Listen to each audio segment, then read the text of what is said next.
Up next, my second guest today. He won the X Factor and released an acclaimed pop album. It was claimed by me. I loved it. I still play it. Then he changed direction and won ITV's Pop Star to Opera Star. He's just released his second album this year, Classic Christmas. Joe McEderry is next. And to get us in the mood, something off that album, here's Joe. And he's driving home for Christmas.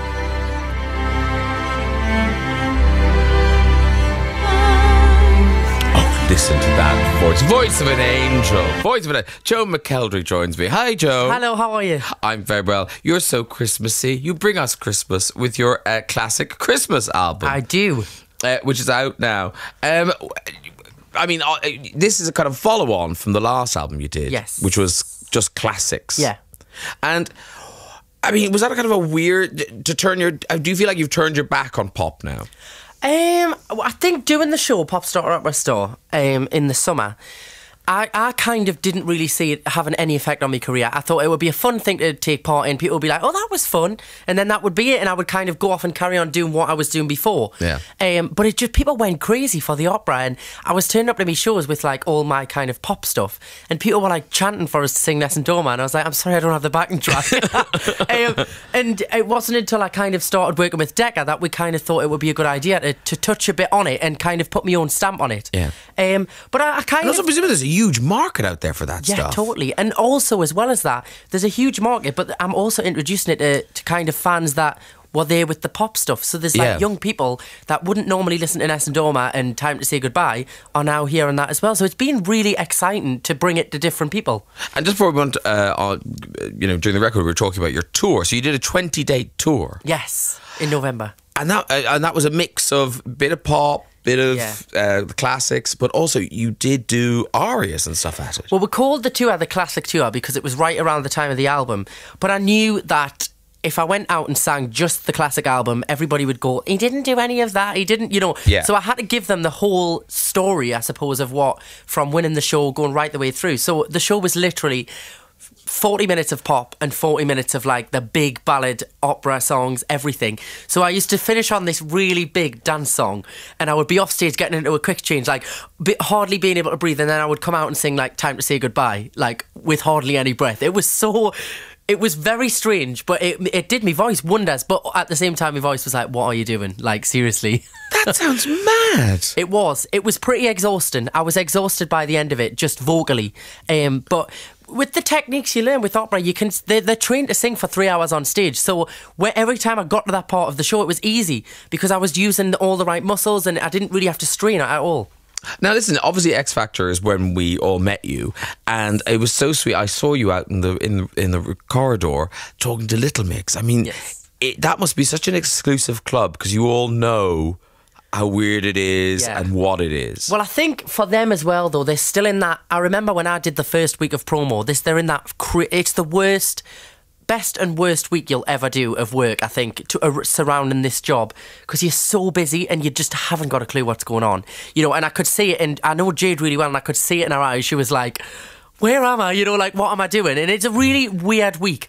But I think you were properly good friends with Jade. Yeah, we used to sing together in pubs and clubs together. We used to do duets and like we're really good friends. So it was quite surreal watching her win the show because she kind of watched me win it 2 years ago. It was weird, and that was the first time I've seen her. Oh, really? I seen her just before she went away. We had a quick catch up, and I was like, "Good luck. I hope it all goes well." And she was like, "Well, we'll probably go out the first week because we're a group, And they didn't think that they were going to do well. But they've done amazing. It's incredible. Okay, you've been there. If you could give them, what's the number one bit of advice you would give them? I think you can never get complacent. I think a lot of people kind of think that the X Factor, he's won the X Factor, he's a superstar now. That's it. And there's an expectation that you've just got to be up there constantly. You've got to work really hard, and you have to prove yourself constantly. And I think the one thing I would say to them is just never be complacent. Be appreciative of everything and enjoy the success you're having. But at the same time, always kind of strive to do better and better, and don't think, oh, I've made it now, because you never have. And listen, I think you proved that because you are working really hard. You did that pop album, which was excellent, but it didn't sell as well as I'm sure you hoped. I mean, the singles didn't go quite as well as you wanted them to do. Well, to be honest, I was really like proud of it and really proud of the achievement. It's funny because I was thinking when you were coming in, I must tell Joe McEderry how much I liked his album, and then I thought, yeah, maybe some old 48-year-old man liking his album is where it went wrong. I should have hated it. But it was I think it was that kind of expectation. People just expect everything to go to number one. Within reason, it sold pretty well and it got a good chart position. But because it didn't get a number one, everybody was like, "Oh, well, that was a flop," And I was really proud of it. But I think since then, well, you see the same thing happening with Matt Cardle. Matt Cardle didn't get to number one, and people are just still selling albums. And yet he's sort of been. People are kind of going, "Oh, Matt Cardle didn't work." Oh, he's bye. Yeah, and it's not fair. It's not what. The music industry is so different now, I think an X Factor's kind of moved on a lot since then, and you don't have to have a number one to be successful. And the split with Psycho, how brutal was that? It was made out to be so much worse than it was. Oh, I mean, boring. I know, it was really... I hate to ruin it for you, but it was... They had us down being at home depressed, and I was shopping in Asda, so my career was over. It was like, what, so you can't go shopping now, like... Yeah, at least you're shopping. You still have to eat. You weren't shoplifting. But no, it was fine. I kind of I realised the opportunity I had, and I just used it, and off I went and carried on. Yeah, and as I say, I think you're following your advice. You're working hard. Yeah. You're kind of going, okay, I'll do this now. Yeah. And you've tapped in, very cleverly, you've tapped into this market that it's clever. You'll work for a long time. Well, we shall see. I know. And also because you will work because you've got the voice. Yeah. It goes a long way, you would think, wouldn't you? Yeah. Not everyone can sing like you can sing. Thank you. Yeah, so thank you very much. Yeah. Talking of which, Lana Del Rey, what did you think? What did you think, Joe? It's very different. Yes. Isn't it? Yes. She's got that kind of voice where it sounds like it's kind of below the music, like under the... She's in tune, but it sounds like she's singing below the note. Yeah. I don't know how to explain it. I like it. As individual songs, I like them. That's all I'm saying. Yeah. I'm just not sure I want to hear a whole album or go to a concert. That's all... That's my only point. Lana, if you're listening, lovely song. We love you. Yeah, great. Absolutely love you. People have been emailing in because they knew you were coming on the show. So, and actually, can I just say, your fans, they like typing. Normally we get like little one-line things. Oh no. Very enthusiastic. Very enthusiastic. They've got a lot to say to you, Joe. I would like to wish this is from Mary Lou. I'm guessing you know Mary Lou. I would like to wish all Joe Nuts and McElderry Massive a really happy Christmas. To all the new friends I've met along the way through following the young Joe McElderry. He has no idea, I'm sure, what impact he has had by bringing together all ages across the country and further afield too. We reckon he's pretty special and feel singers of his quality don't come along that often. What did I say earlier? I said that. Thank you. Such a beautiful emotional voice and a really nice young man too. Hope you can play one of his tracks from his classic Christmas album for all his fans. Did that. Merry Christmas and a good peaceful New Year. Oh, that's really nice. Thank you for that. That's very sweet. And Merry Christmas to everybody that was mentioned in there. I know, which was everyone. Is that the same one? That's Mary Lou. She's written in again. Now, this is from Lisa. She was talking about you entering the opera star thing. Yes. And were you wary of being typecast as a TV reality singer? Well, I mean, I won the X Factor. I won the biggest reality TV show in Britain. So you can't really start saying I don't want to be typecast as a reality TV show person. But good point, Joe. Having said that, yeah, you tell Lisa she's a fool. No, she's not. She's an idiot. She's not. But having said that, I did. When they first approached us, I was like. I had just been on holiday and I was really relaxed. The court was at a really good time, to be honest. And I was like, oh yeah, sounds great, something fun. And I was actually had that time off blocked out in the schedule. So it was totally free. And I thought, all right, okay, it'll be something fun to take part in. If it hadn't have been anything to do with music, I wouldn't have done it. I wouldn't do another reality TV show at the minute and at this present in time unless it involved music again. So we won't see you eating bugs or anything? I could think of nothing worse. That really does look grim, doesn't it? I just think... Why would you torture yourself to do that? I would prefer to work in a motorway toll booth than do that. I could do the camping out. If you work in a motorway toll booth, I just don't. That always looks like quite a grim job to me. That's all I'm saying, doesn't it? Though. I guess never really thought about actually, it. do you know the chances of someone working listening to this is quite high because presumably you were allowed to listen to the radio, and that's one of the few pleasures. And now I've just taken it away from you. I'm so sorry. No, I always think I just couldn't eat the bugs, and I've got a massive phobia of rats as well. So I'm a Celeb is out the window. My thinking, if I ever did I'm a Celeb, is I wouldn't do anything. They would bring me to the place and Declan, here's the challenge, and I would go, I'm a celebrity, get me out of here. And then I just go back to camp, go, no stars again today. But then don't they not get paid if they do that?